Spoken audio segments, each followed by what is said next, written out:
Bonjour. Vous le savez, on vient de fêter le 1000e épisode de la série Demain nous appartient. Vous vous rendez compte ? 1000 épisodes ! Le moment parfait pour filer dans les coulisses et interroger toute l'équipe qui a pensé, produit et imaginé la série à succès de TF1. Ensemble, on va revenir sur les moments les plus forts de ces 4 dernières années. Secrets de tournage, moments inoubliables et avenir de la série. Vous saurez tout sur la série que les fans appellent DNA. Demain nous appartient est une série qui semble avoir de beaux jours devant elle. Intrigue, casting, décor, personnages, à quoi va ressembler DNA après le 1000e épisode ?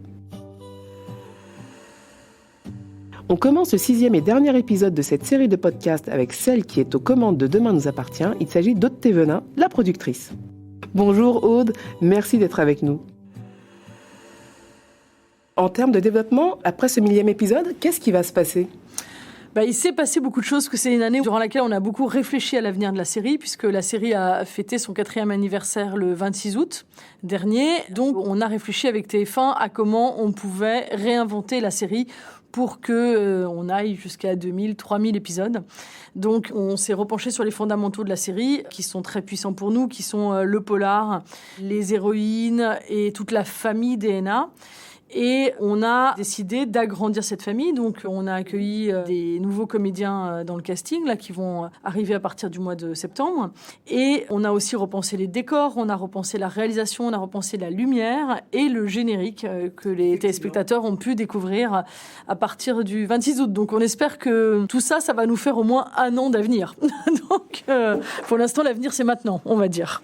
Et donc, alors, après 4 ans et plus de 1000 épisodes, que diriez-vous à un nouveau téléspectateur qui a envie de découvrir la série ? Viens, tu verras, au bout de 3 épisodes, tu vas être accro. C'est-à-dire qu'effectivement, il y a beaucoup de personnages qui ont un passé. Donc, quand on arrive dans un premier épisode, on peut se dire « je les connais pas », mais en fait, c'est fait pour être accueillant et pour qu'à la fin du premier épisode, ils se disent « j'ai pas tout compris, mais quand même, j'ai envie de revenir ». Au bout de 3 épisodes, ils se disent « bon, allez, j'ai envie de savoir ce qui va se passer ». Donc, vous êtes bien au fait des attentes des téléspectateurs. Et c'est quoi leurs attentes aujourd'hui ? Leurs attentes... Alors, nous, on sort d'un festival, là, parce qu'il y a eu Sérimania qui a eu lieu récemment à Lille, avec lequel on est allé avec une partie de l'équipe. Ils veulent du polar, ils veulent de la romance et ils veulent de la légèreté. C'est-à-dire que le polar, ça leur permet d'être en haleine. La romance, on attend, est-ce que Alex et Chloé vont se remettre ensemble ou pas ? Est-ce qu'il y a des nouveaux couples qui vont se former ? Est-ce qu'il y a des gens qui vont se séparer ? Et la légèreté, ça permet de petites respirations. Vu que, oui, on n'est pas quand même dans une période qui est forcément très drôle, donc c'est toujours pas mal d'avoir des petites respirations. Et c'est ça aussi qu'on fait pas mal. On a un nouveau lycée, un nouveau décor de lycée extérieur et une nouvelle bande de jeunes. Et ça aussi, ça nous permet d'amener des intrigues plus légères et plus fraîches. Vous travaillez donc avec une belle et grande équipe.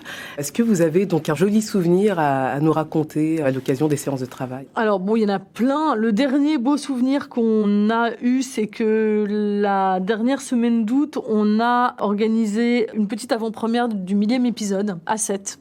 Et ça a été quand même beaucoup de travail de repenser toute cette série cette année pour la faire évoluer.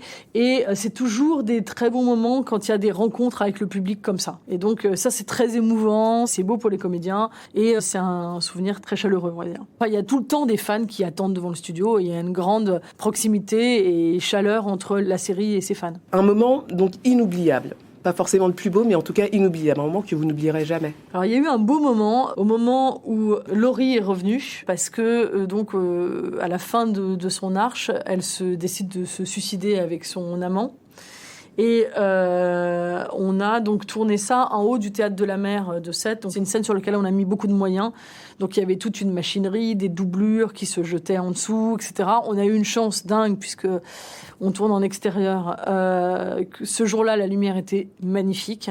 Et j'avoue que c'était à la fois très spectaculaire en termes de réalisation et très émouvant en termes de moments de la série. Donc ça, c'est un souvenir assez intense. Merci Aude, merci d'avoir été avec nous aujourd'hui. On compte également sur Marc Cressman, le nouveau directeur de collection de la série, pour nous raconter comment on va passer le cap du 1000e épisode. Bonjour Marc, merci d'être avec nous aujourd'hui. Alors vous êtes le nouveau directeur de collection, alors depuis combien de temps maintenant ? Alors moi je suis arrivé mars 2021 Et donc voilà, ça fait quelques mois maintenant. Et j'ai tout de suite commencé à réfléchir à ce qui allait se passer autour du 1000e épisode. Et voilà, ça c'était ma première arche, on va dire, qui accompagnait donc cette intrigue, ce 1000e épisode, et puis tout le renouveau de la série. Qu'est-ce que vous avez envie de garder dans la série ? Il y avait beaucoup de personnages historiques qu'il fallait conserver. Il y avait l'esprit DNA. Moi, j'ai gardé pas mal de choses, bien sûr. Hein. Moi, j'étais pas là pour dire si c'est tel personnage ou telle intrigue. Non, oui. J'étais dans la continuité, mais en apportant aussi ma petite touche personnelle, mes envies. Alors justement, c'est quoi cette petite touche personnelle ? Qu'est-ce que vous allez nous apporter ? Alors moi, j'apporte plus de comédie, plus de légèreté, du feel good. Donc il y a eu plein d'histoires que j'ai développées, des personnages, des familles entières que j'ai développées, que j'ai créées. Et voilà, c'est vraiment dans la continuité de DNA, mais avec mes envies, parfois mes petites obsessions. Voilà. Donc vous arrivez donc en apportant aussi de Ouais. nouveaux problèmes sociétaux à résoudre. Un petit peu, oui, c'est ça, super. absolument. Comment s'inscrire dans une continuité tout en gardant, montrant votre patte ? J'ai une équipe docteurs qui est là depuis très longtemps. Donc, c'est pas comme si je débarquais avec une nouvelle équipe et qu'on changeait tout. Donc, j'ai quand même beaucoup de gens autour de moi qui me conseillent, qui me disent ça, on l'a déjà fait, ça, non, ça marchera pas. TF1 est aussi très encadrant. Donc, j'ai pas de. Moi, j'apporte effectivement des choses, un humour, des idées, de la nouveauté, un peu un œil neuf. Mais il y a quand même derrière le savoir-faire de toute l'équipe qui me permet quand même de pas partir complètement en live sur des choses, de pas tout détruire, de pas tout casser. Il faut faire évoluer la série parce que le goût des gens évolue vite. On peut se tromper, hein, et je vais certainement me tromper.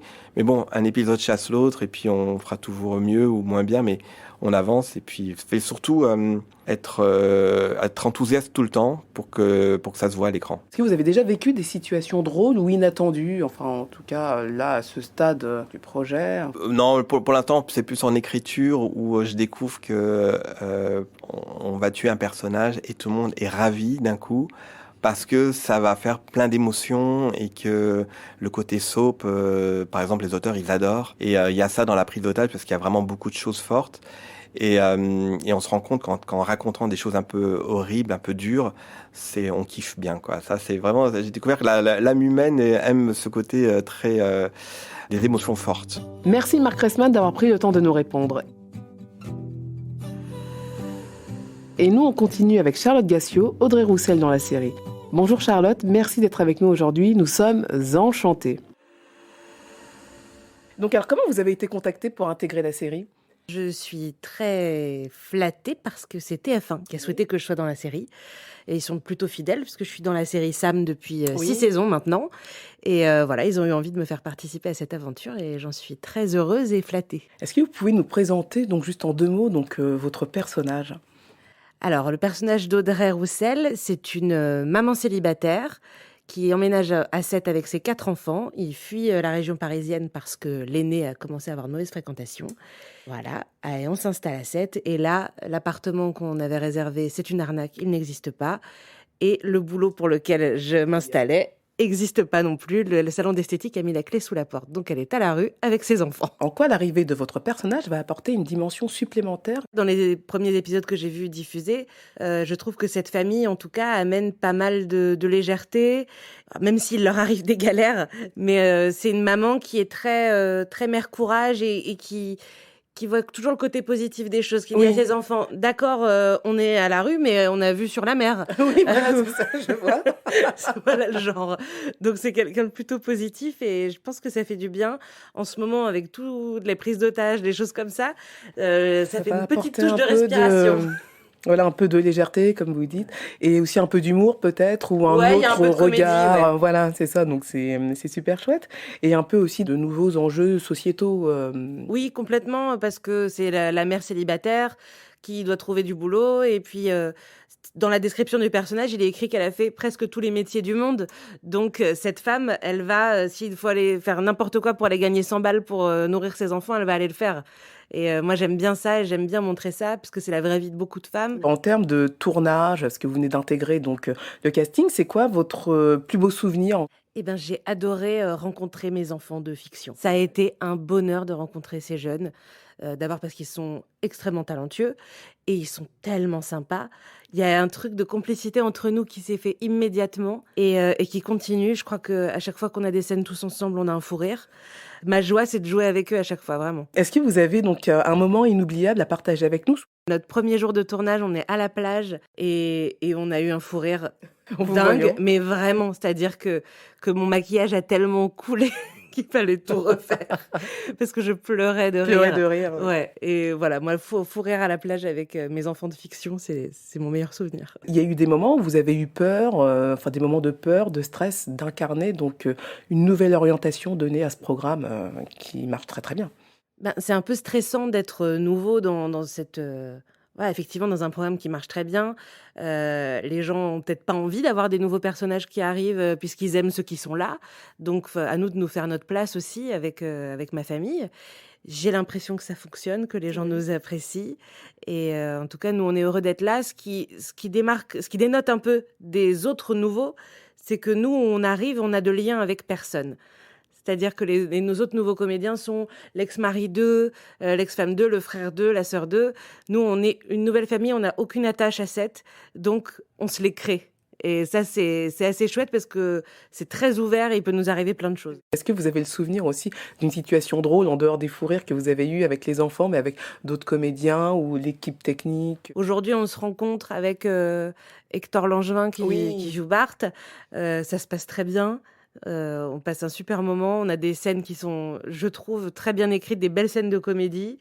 Et ça se répond bien, donc c'est chouette aussi, parce que là, j'ai beaucoup tourné avec mes enfants. Et là, de se confronter un peu aux autres qui ont de la bouteille dans la série, ben, ça fait du bien aussi. Merci beaucoup, Charlotte Gassieux, de nous avoir donné les détails de la post-millième.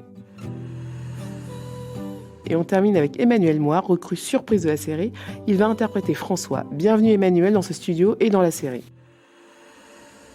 Alors Emmanuel, dites-nous tout, comment vous avez été contacté? Plusieurs personnes ont essayé de me contacter en même temps pour passer un casting sur un rôle, comme beaucoup de comédiens en fait, tout simplement.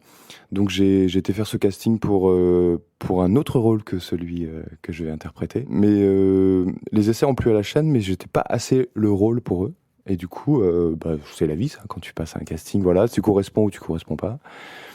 Et ils m'ont recontacté 10 jours après en me disant voilà, tes essais ont plu et en fait on voudrait te proposer d'écrire un rôle pour toi. Et du coup ils m'ont proposé un tout nouveau prof dans le tout nouveau lycée pour cette nouvelle saison. 2 petits mots sur ce personnage que tu vas incarner. Alors c'est un beau personnage déjà.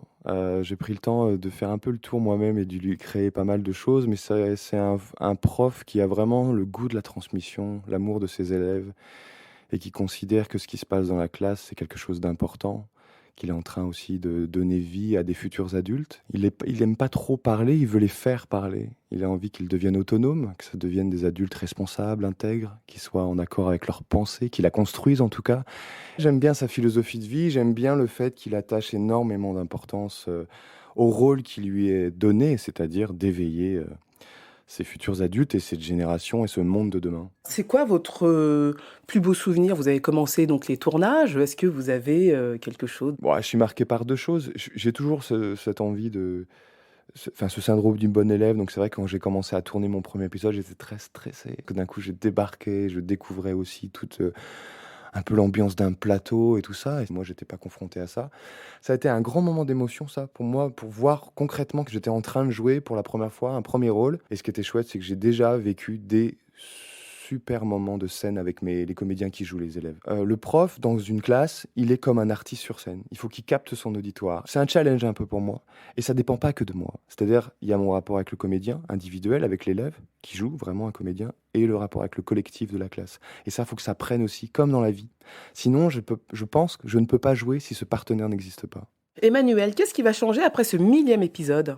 J'ai l'impression que le personnage de François fait partie de toute une nouvelle vague de nouveaux personnages, de nouvelles familles, de nouvelles intrigues qui vont se glisser dans tout ce qu'on connaît déjà de la série, qui va se réinventer, j'ai l'impression. En même temps, avec une espèce de reconnexion avec les débuts de la série, avec ce qu'on a aimé dans les personnages.